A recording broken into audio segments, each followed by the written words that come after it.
When it comes to using licensed music in movies, James Gunn is quite possibly the best there is. You don't need me to tell you this. It's common knowledge that the Guardians of the Galaxy movies have crazy good soundtracks. The same goes for the Suicide Squad and the new Superman movie. I haven't been able to get Punk Rocker out of my head since I left the theater. But Gunn also wrote the DCU's debut animated show Creature Commandos, and what do you know? In addition to being an energetic thrill ride with surprisingly deep characters, it also has a soundtrack that is genuinely fantastic. But it's not like Gunn has good music taste that he's just randomly inserting into each fight scene. What's impressive is how each song suits its respective character perfectly, giving the audience a deeper look into their psyche and narrative arc. Every episode features the backstory of one of the 5 squad members, and by pairing each character with a meaningful song, the audience comes to understand and sympathize with all of them by the end of the season.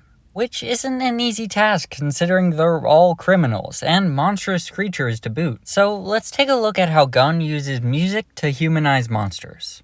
Episode 2 focuses mostly on the Bride of Frankenstein. As she fights the sorceress Circe, we get several flashbacks to the classic story set to the tune of Start Wearing Purple by Gogol Bordello. However, in this version, after Dr. Frankenstein raises the bride, he, fornicates with her. Yeah, it's pretty horrifying, not helped by the fact that the monster killed Dr. Frankenstein shortly thereafter, and has been stalking the bride ever since. Her origin story is unfortunately dominated by these 2 abusive and controlling men, a fact which is communicated perfectly through Start Wearing Purple, a song about a loser trying to convince a beautiful woman to marry him. The singer claims that the woman's sanity and wits will all vanish, so she might as well settle for a dirty old and useless clown like him. Does a great job of telling the audience how little agency the bride has had over her own life, which then gets us to appreciate how much of a badass she has since become, highlighting her emotional journey. Episode 3 is all about G.I. Robot, a Nazi-killing machine that hasn't had much to do since the end of World War II.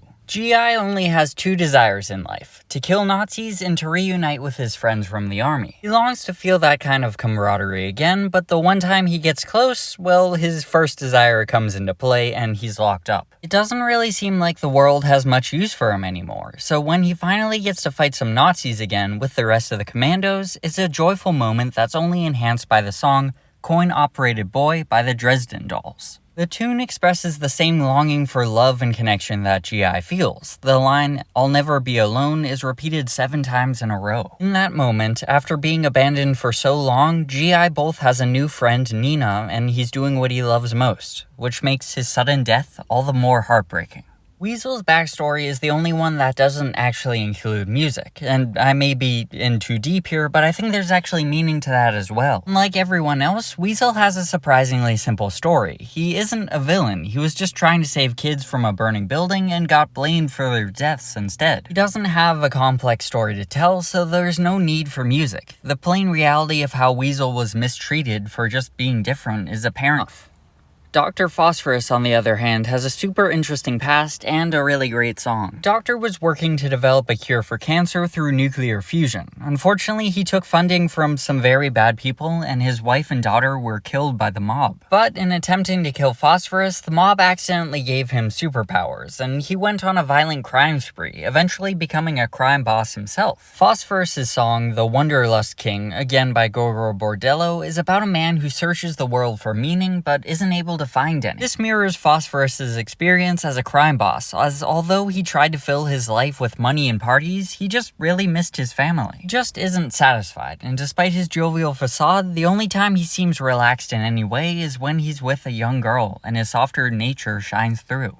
Episode 6 is saved for Nina, a woman whose father turned her into a fish monster in order to treat an irregularity with her lungs that she was born with. All throughout the season, we get the sense that Nina doesn't really belong with the rest of the creatures. She's pretty normal and mostly acts as the voice of reason. Therefore, her backstory fits quite well. She was bullied relentlessly for being different, and eventually she was just hauled off to prison pretty much because. The heartbreaking tale is only enhanced by the song I Am All I Got by the Dead Brothers, further ramming in her total sense of isolation and setting up the moment when the bride accepts her into the team. The bride says she's more of a monster than anyone, but she's not. Spurred on by the bride's words, she attempts to carry out the Commandos' mission, only to be immediately defeated and killed. Nina never should have been treated as a monster, and her brief acceptance being what causes her death is devastating.